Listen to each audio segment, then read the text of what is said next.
Hello everyone, स्वागत है आप सभी का परीक्षा गुरु के यूट्यूब चैनल पर। पजल की एक बहुत ही शानदार सीरीज चल रही है। इसी सीरीज के अंदर हम नेक्स्ट पार्ट लेकर आए हैं पजल का आपके लिए, जिसमें आज फिर से हम दो पजल डिस्कस करने वाले हैं।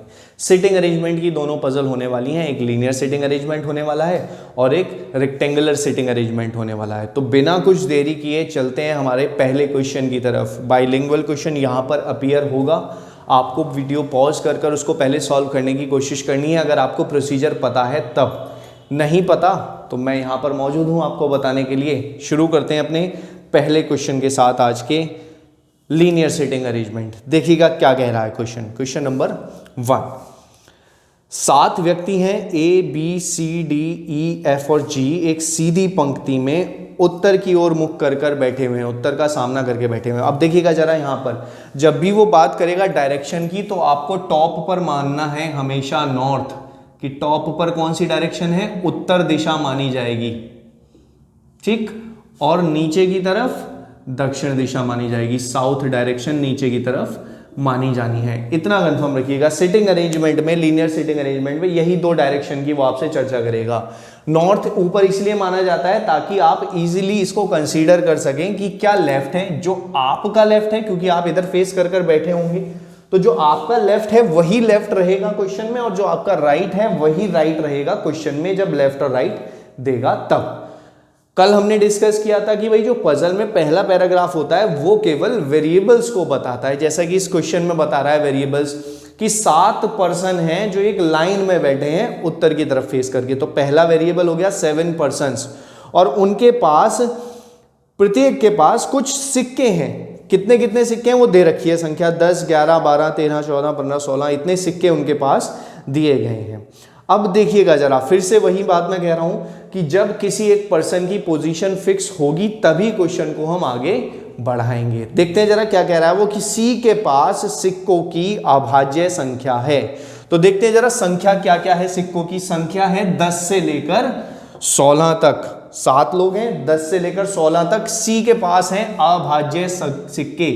तो सी के पास कौन कौन से सिक्के हो सकते हैं भाई? सी के पास 11 सिक्के हो सकते हैं, क्योंकि 10 तो भाज्य है, अभाज्य हो गया 11। 12 हो सकते हैं? नहीं। 13 बिल्कुल हो सकते हैं। तो एक पॉसिबिलिटी ये बनेगी कि सी के पास 11 सिक्के हैं, और एक बन रही है कि सी के पास 13 सिक्के हैं, क्योंकि ये दो ही अभाज्य संख्या हैं इनमें से। अब उसने कहा है कि और वह एफ के दाएं से तीसरे स्थान पर बैठा है। तो देखिए यहां से क्वेश्चन स्टार्ट करना है। एफ के, पहले एफ को बना लेते हैं। एफ के दाएं, यानी कि वही कह रहा हूं मैं, उत्तर की तरफ फेस कर कर बैठे हैं, तो दायां जो आपका राइट है वही राइट होगा। तीसरा स्थान 1 2, तीसरे स्थान पर कौन बैठा है? सी बैठा है। इसको भी साइड में लिख लेते हैं क्योंकि ये हमें यूज करना है। C11 और C13 ऐसे लिख लेंगे, ठीक है। एफ के राइट में तीसरे प्लेस पर कौन है? सी है। अब दो पॉसिबिलिटीज बन रही हैं, दोनों को बनाएंगे। एक पॉसिबिलिटी कि सी के पास 11 सिक्के हैं, और दूसरी पॉसिबिलिटी ये बन रही है कि सी के पास 13 सिक्के हैं, बिल्कुल सेम कंडीशंस में। देखिएगा नेक्स्ट उसने क्या कहा है आगे। वो कह रहा है कि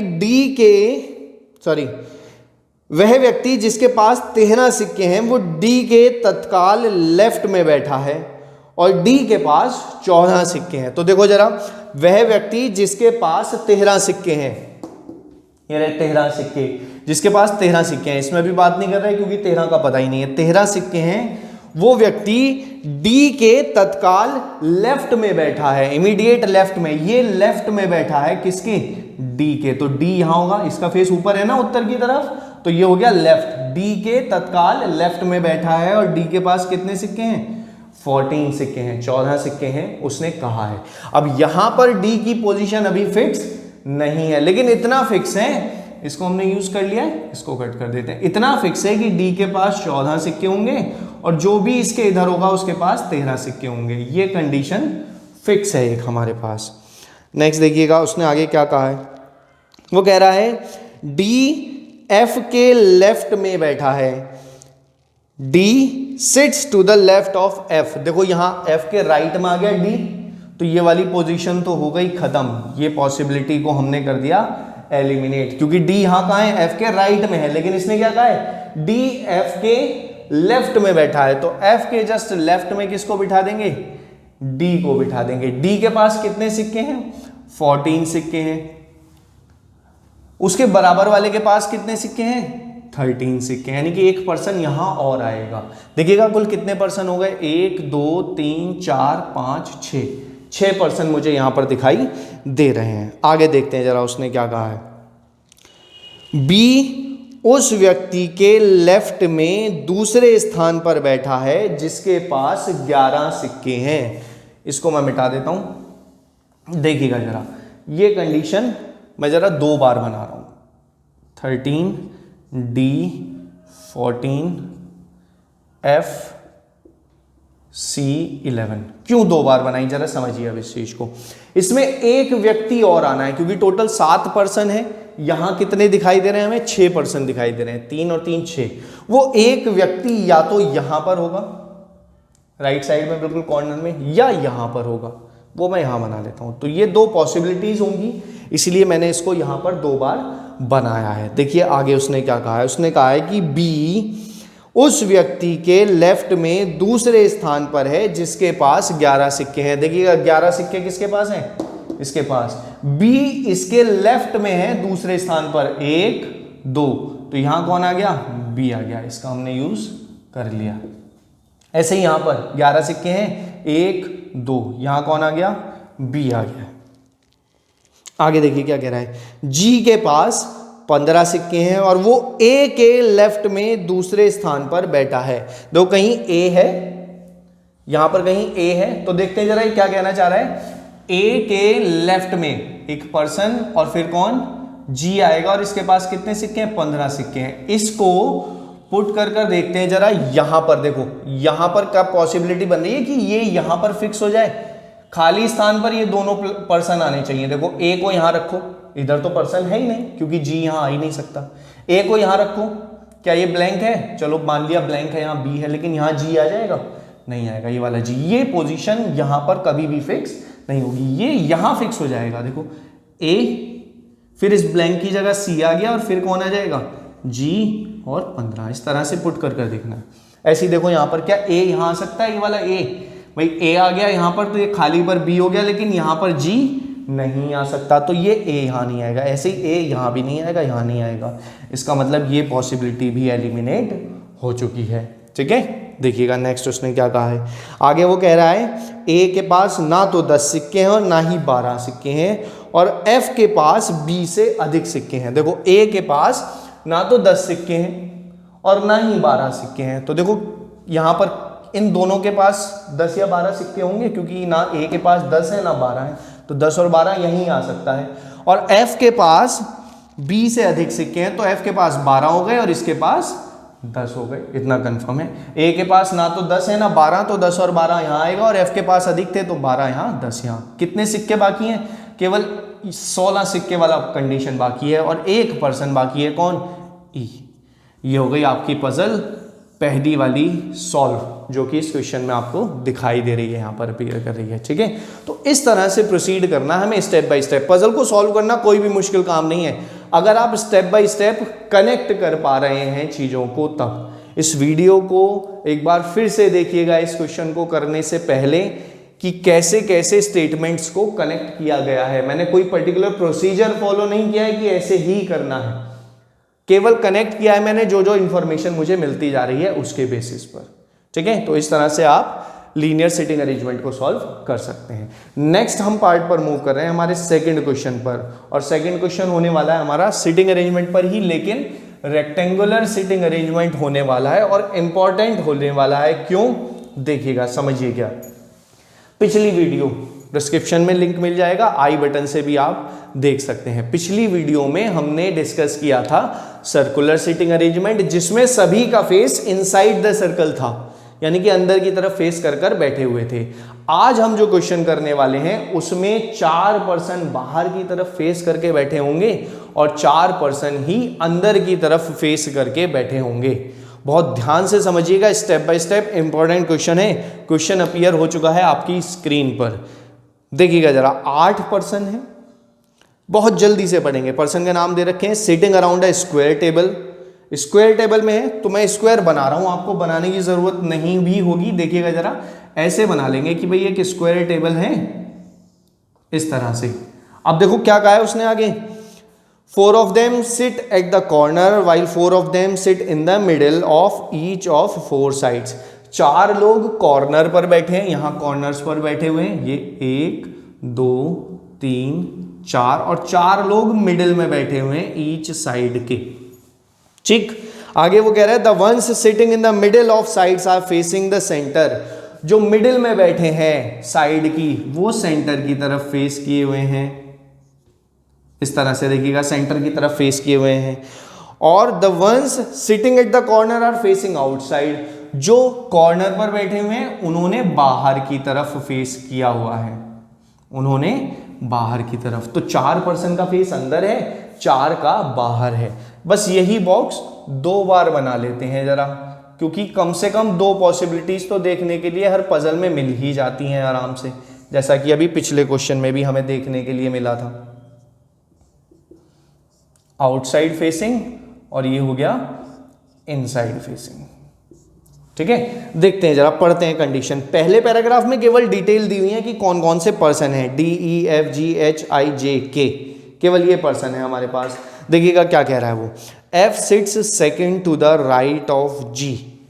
क्या इस कंडीशन से मैं स्टार्ट करूंगा? देखिए, वैसे करना तो नहीं चाहिए, लेकिन इस क्वेश्चन को, क्योंकि अभी हम प्राइमरी लेवल पर हैं, हमें हर स्टेप को पढ़ पढ़ कर करना है, इसलिए मैं इस क्वेश्चन को यहीं से शुरू कर रहा हूं। वैसे ये जो क्वेश्चन शुरू होगा ये होगा बिल्कुल लास्ट स्टेटमेंट से। देखिए क्यों होगा उस पर भी जरा चर्चा करते हैं। जब मैं सारे स्टेटमेंट पढ़ता हुआ चला जाऊंगा तो किसी की पोजीशन फिक्स नहीं हो रही। देखो क्यों नहीं हो रही, वो कह रहा है F G के राइट में दूसरा है, लेकिन G कहां पर है, अंदर की तरफ फेस किए हुए हैं या बाहर की तरफ फेस किए हुए हैं, ये नहीं पता है ना, क्योंकि अपोजिट डायरेक्शन में है।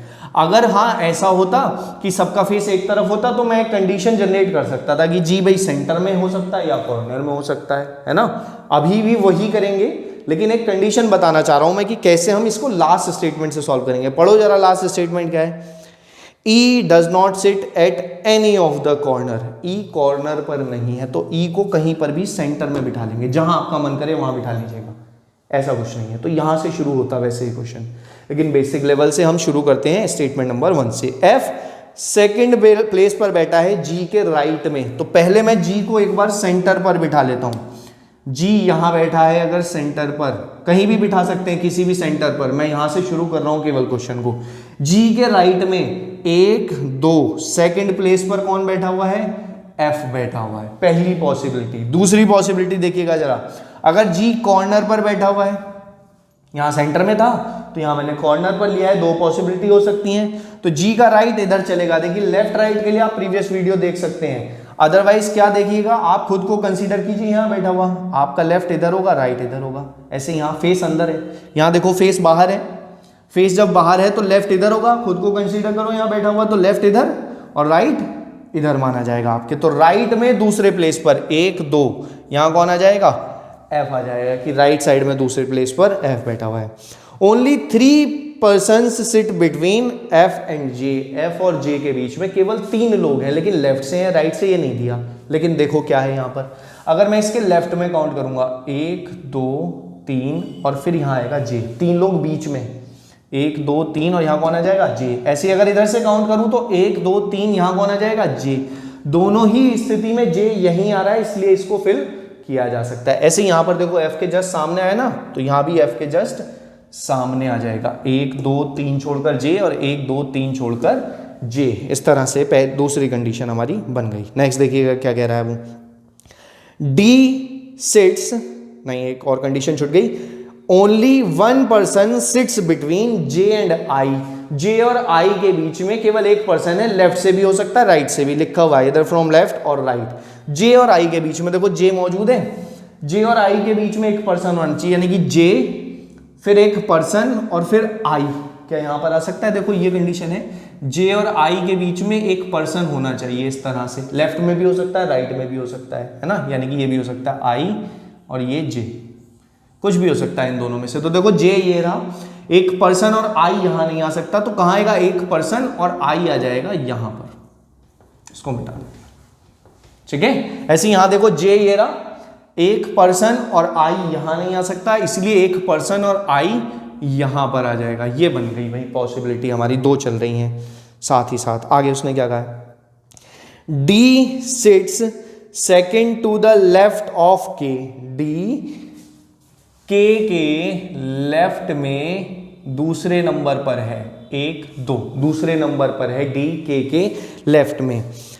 And is neither an immediate neighbour of I and J, and लगा हुआ है तो डी की बात कर रहा है, डी के पड़ोस में ना तो आई होना चाहिए और ना ही जे होना चाहिए। तो देखो जरा मैं के को पुट कर रहा हूं, के लेफ्ट में दूसरे नंबर पर डी होना चाहिए। देखो जरा मैं के को यहां बिठाता हूं, के 4 जगह आ सकता है ना, के कहां आ सकता है 4 जगह, के यहां पर आ गया फॉर एग्जांपल। के लेफ्ट में 1 2, दूसरे प्लेस पर कौन होना चाहिए डी, लेफ्ट कहां चलेगा इसका भी, बाहर की तरफ फेस करके बैठा हुआ है तो लेफ्ट इधर चलेगा। के लेफ्ट में 1 2 यहां आ सकता है डी, पहली कंडीशन भर रहा हूं मैं भाई, ये हो गया के, रुकिए मैं डिफरेंट कलर यूज कर देता हूं। पहली पॉसिबिलिटी है, बहुत ध्यान से देखिएगा, मैं अब लिखने नहीं वाला हूं इससे आगे, के और यहां आ गया डी, समझ में आ रही है ये वाली कंडीशन। क्या डी के पड़ोस में आई और जे में से कोई बन रहा है, नहीं बन रहा है, सेटिस्फाई कर रहा है, ठीक है। अभी मैं इसको मिटा रहा हूं, देखो जरा, मैं के को यहां भी तो रख सकता हूं कि के यहां पर आ गया, यहां ना रखकर मैं यहां रख सकता हूं, दूसरी पॉसिबिलिटी। के लेफ्ट में, लेफ्ट यहीं चलेगा, 1 2 यहां क्या आएगा डी, लेकिन डी किसके पड़ोस में आ रहा है, अब आई के पड़ोस में नहीं होना चाहिए, तो ये वाली पॉसिबिलिटी तो बन ही नहीं रही है कि के यहां आए और डी यहां आए। क्लियर हुआ ये चीज। नेक्स्ट देखो, के यहां भी आ सकता है, अगर के यहां आएगा तो डी यहां आएगा, जो कि गलत है, ठीक है, देख लो सीधा सीधा है। अदरवाइज ऐसे भी देख सकते हैं, आई और जे के पड़ोस में डी नहीं है तो आई के पड़ोस में डी यहां भी नहीं आ सकता, डी यहां भी नहीं आ सकता और डी यहां भी नहीं आ सकता, जे के पड़ोस में भी नहीं और आई के पड़ोस में भी नहीं। डी कहां आएगा, यहां आएगा। डी के राइट में 1 2, दूसरे नंबर पर कौन होगा, के होगा, ठीक है, ऐसे भी देख सकते हैं। डी का राइट हो गया ये, दूसरे नंबर पर कौन आ गया, के। ऐसे यहां पर देखो, डी यहां आ सकता है, नहीं, आई और जे का पड़ोसी है, यहां आ सकता है, नहीं, यहां आ सकता है, नहीं, आई और जे के पड़ोस में डी नहीं आना है तो यहां आएगा। और डी के राइट में दूसरे नंबर पर, डी का राइट चलेगा 1 2, कौन है, के। इस तरह से हम पॉसिबिलिटीज को पुट करते हैं देखते हुए। नेक्स्ट देखिएगा क्या कह रहा है वो, only 3 people sit between D and E, तो डी 1 2 3 के बाद कौन आ गया, ई। देख लो, चाहे लेफ्ट से घुमा कर देख लो या राइट से घुमा कर देख लो, दोनों डायरेक्शन में ही यही आएगा ई। ऐसे यहां पर डी के जस्ट सामने कौन आ जाएगा, ई। 1 2 3 छोड़कर ई, ऐसे यहां से देखो 1 2 3 छोड़कर ई आ रहा है डी के जस्ट सामने। E does not sit at any of the corner, E corner पर नहीं बैठा है, ये वाली पॉसिबिलिटी हो गई खत्म, एलिमिनेट, क्योंकि ई कहां आ गया, यहां कॉर्नर पर आ गया। वो कह रहा है कि ई कॉर्नर पर नहीं बैठा है, सेंटर पर बैठा है। अब देख लो जरा कौन सा पर्सन बचा है, बी कहां से रखा है, डी से, D E F G H I J K, D E F G H रह गया, एच ही आ गया यहां पर, एच आई जे के, और पजल हो गई आपकी सॉल्व बहुत आसानी से, ठीक है। तो स्टेप बाय स्टेप ही चलना है पजल में, और कोई तरीका पजल को सॉल्व करने का अपनाएंगे तो कंफ्यूजन क्रिएट होगा। ऐसे ही प्रैक्टिस करोगे तो स्पीड अपने आप बढ़ जाएगी। पजल में सारा खेल रहता है स्पीड का। बहुत ही अच्छे कॉन्सेप्ट से बता रहा हूं पजल को सॉल्व करना, इसी कॉन्सेप्ट से तैयारी करेंगे तो स्पीड बढ़ती चली जाएगी। डेली कम से कम 5 से 10 पजल को सॉल्व करने की कोशिश कीजिए। IBPS RRB का एग्जाम आ रहा है, प्रैक्टिस चालू कीजिए पजल्स की, पजल ही आनी है, बहुत ज़रूरी है, बहुत इंपॉर्टेंट है हर एग्जाम के लिए। तो इसी के साथ अगली वीडियो में आपसे मुलाकात होगी और नई पजल्स के साथ। यहीं पर समाप्त करते हैं इस वीडियो को। परीक्षा गुरु के साथ बने रहने के लिए बहुत बहुत धन्यवाद।